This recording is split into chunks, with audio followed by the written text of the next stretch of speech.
back in the days, I'm from Glendale. So there was a lot of cars that were salvage, not pink slip. They still sold, and it wasn't shown salvage, and you sold more. So you kind of had a way of, doing that.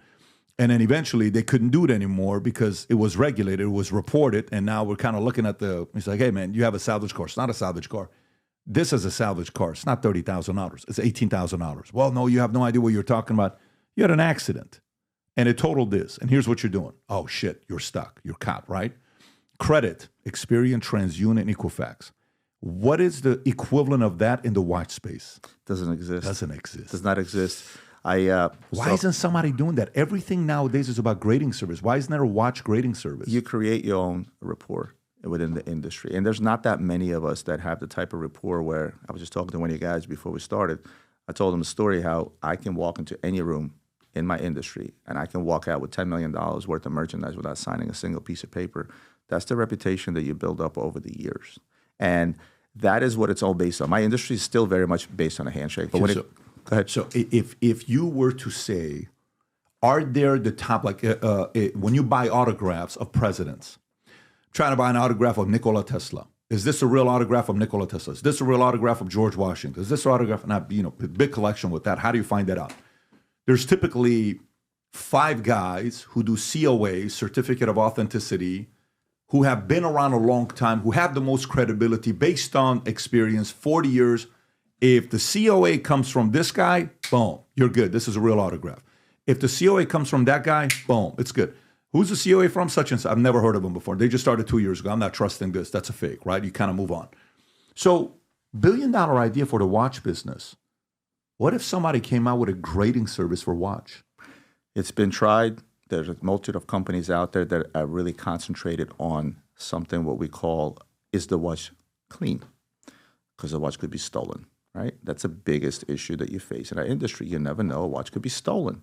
I've had issues. In fact, 3 months ago, guy calls me up, hey, Roman, I bought this Richard Mille from you. I just went to get it serviced at Richard Mille. They're telling me the watch came up flagged. It's red. There's no real system in the watch world to know if something is stolen or not. There's not a centralized system. Think about it.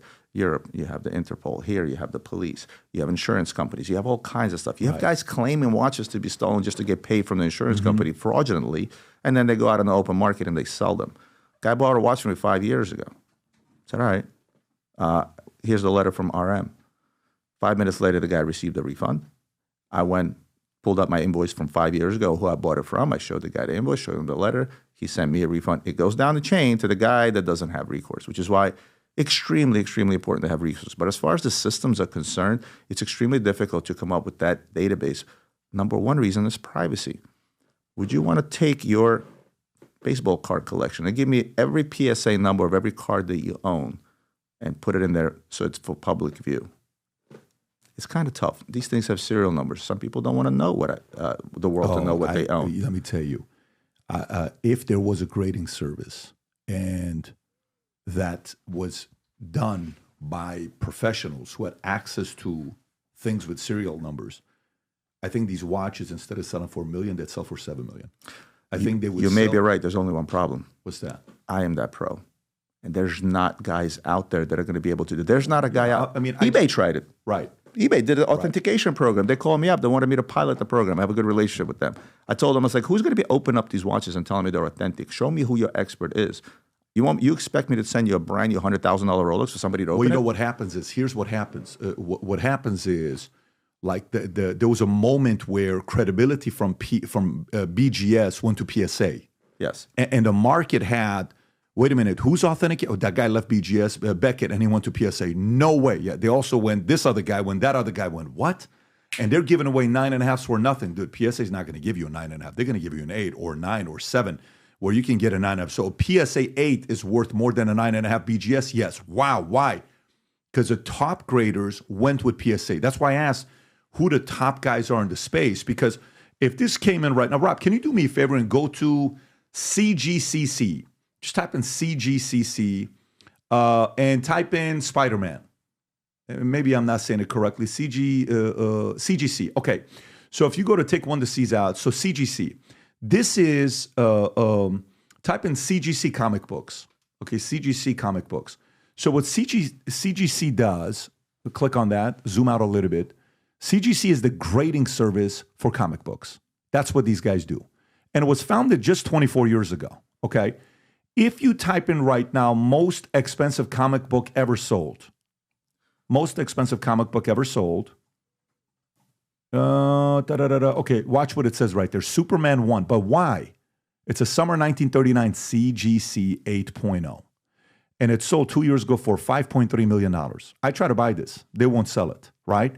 And now they're asking for some $15 million for a comic book like this. And why not? But guess what? I would pay for it. I would pay for it just because CGC is next to it. A Marilyn Monroe CGC 9.6, Playboy issue number 1, worth a lot of money. Then they did this grading with video games. Rob, type in the most expensive video game ever sold. Have you seen this stuff or no? So the Mario Brothers, the retail with the hook, that one? I don't know which one it is, but if you type in most, look at this one here. Yeah, Mario Brothers. Yeah, that's it. So most expensive video game ever sold was sold for $2 million in August of 2021. But look at the grading. How many people ran to the attics to see if they still have that left over? Because that was like an extra that you got with the console. But I'm telling you, what I'm sharing with you, Roman, is if I was in your world and I was really getting into that business, dude, I would go raise $10 million. I'm about to shut down an entire idea. Ready in one sentence. There's one difference. Go ahead. Right, and all this stuff, wait till you stop by my office. You want to talk about collectors? I'm big on cassette tapes. I think they're huge right now. I'm huge on Formula One stuff. I love comics. I love all this stuff. You know the difference between me bringing you these two Richard Milles here? What's that? So, two Richard Milles, are they real or are they fake? I'm telling you they're real. You know who I am. I've been doing this 20 years. You trust me. I can't recommend stand it. Up, come close. You're buying them, right? So I got about $800,000 here. Each of them is what, 800 or 400? About 400. Okay. This one's a little cheaper. This one's a little more expensive, right? You know the difference between this and what you're showing me on the screen? There's no plastic case. Nor would these timers ever be practical if they were to be sealed in a plastic case. Nobody collects watches for the purpose of doing what? I have all kinds of beautiful displays for my Formula One cards. I have these frames where the slabs fit in perfectly. I have these boxes where they slide in, the protectors, and you name it. People wear these. Unless you're Jake Paul and you're wearing your Pokemon Charizard around your neck in a necklace, which is still slabbed, you're not doing it with this. And that's the difference. As much as you want to have a grading, how good is the grading? The minute that this watch, I buy a brand new Rolex. Yeah. Customer just bought it. He flipped it to me out of profit. He just picked it up from Rolex 2 days ago. It's brand new. Still has stickers on it. You know what I would do? I'm still checking the watch. But you know what I would do? Here's what I would do. Let's go with that. Say you buy a watch and non-graded, like let's just say right now, if I wanted to buy this, what would I have to pay you to buy this? $440. Okay, let's say $440, right? And there's 5 guys that are selling this between $380 to $440, okay? But the one guy has it graded by BDC. I'm just giving a number. And it's for $600. But I know for a fact it's going to be legit. I would pay the $600 just because the credibility. And then guess what? You would be one of 10 million people that would do that. No problem. But I think it's a bigger market. Then I would take that. And if I don't care about the grading, I know it's legit. Guess what? I take the case out. I take my watch. I wear the watch. 3 years later, when I want to sell it, I will go back to that grading service company and I'll say, this is the watch, the serial number. I'll record it when I'm taking a watch and I'll say, can you grade it again? Because I want to sell it now. Then I would sell it to somebody else. You know what question you just answered? What's the difference between gray market and authorized dealers? Which is what? So you're talking about wanting to buy a watch that's graded, that's slabbed, that's been authenticated. There's a slew of people out there that will still go out to the world and pay full retail for a watch they could easily get brand new on a secondary 30 to 40% off, but they still feel comfortable inside to walk to an authorized dealer, an actual store, where this is a company boutique or an authorized dealer, and they're buying that watch. What you're talking about is the difference between buying the gray market and buying from an authorized dealer. Because when you walk into an authorized dealer, they're authorized to sell the brand. We're not. We're the gray market, right? This is the difference. But I think this would sell more than the authorized dealer. I think this would sell more than the authorized dealer. But let's get off this topic. This is just for me, my fascination of knowing the fact that I think someone could figure it out and watch it. I am so with you because I collect the same things you collect. I'm in the same space. I get it. So I'm just thinking, like, if somebody did that, like, remember that BMW, the one with Tupac that they were selling? Mm-hmm. I don't know if you remember when that was for sale or not. Rob, can you type in Tupac BMW for sale? Okay, the one that got shot, right? Is that the one? Can you go type in? Look what they're selling it for. See the number? $1.75 million. Okay, So can I fully get it from the VIN number? Can we go back and check I don't know. I don't know if I can or not. It would be some processing that I would want to do for me to say, yeah, this is the wrong, well, this is not. Maybe they changed it. Maybe they did this.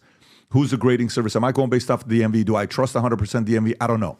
But again, for me, it's purely the grading. Guys, I get 1 million DMs a day. You guys are asking me, how do I get into the watch industry? Well, I've been doing this for 22 years. I don't have time to answer 1,000 DMs a day. I try my best. However, all those questions can be asked of me on Minect, and all the proceeds from those will go to my charity.